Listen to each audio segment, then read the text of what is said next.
Hello મિત્રો, આજે આપણે અંદાજપત્રીય અંકુશ વિશે જાણીશું.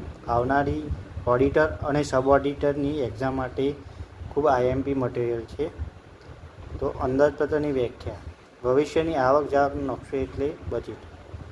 બજેટ એક સર્વગ્રાહી યોજના છે. બજેટ એક કેવી યોજના છે? સર્વગ્રાહી, જેમાં સંચાલન, અંદાજિત વેચાણ અને આવકને આધારે ભવિષ્યની કામગીરી માટે પડતર અને ખર્ચની છૂટ નક્કી કરે છે, અને એ રીતે કાળજીપૂર્વક નક્કી કરાયેલા ધ્યેય તરફ પ્રવૃત્તિઓને દોરે છે અને તેનું અસરકારક સંકલન કરે છે.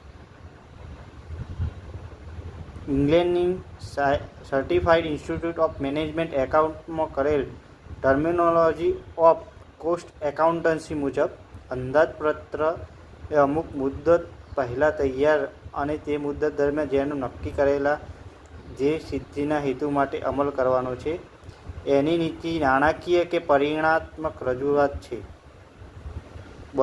બજેટરી અંકુશનો અર્થ અને વ્યાખ્યા. બજેટરી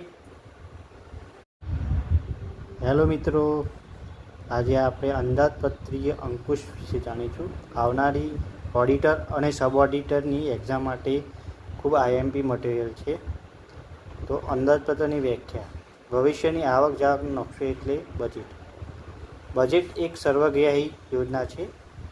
બજેટ એક કેવી યોજના છે? સર્વગ્રાહી, જેમાં સંચાલન, અંદાજિત વેચાણ અને આવકને આધારે ભવિષ્યની કામગીરી માટે પડતર અને ખર્ચની છૂટ નક્કી કરે છે, અને એ રીતે કાળજીપૂર્વક નક્કી કરાયેલા ધ્યેય તરફ પ્રવૃત્તિઓને દોરે છે અને તેનું અસરકારક સંકલન કરે છે.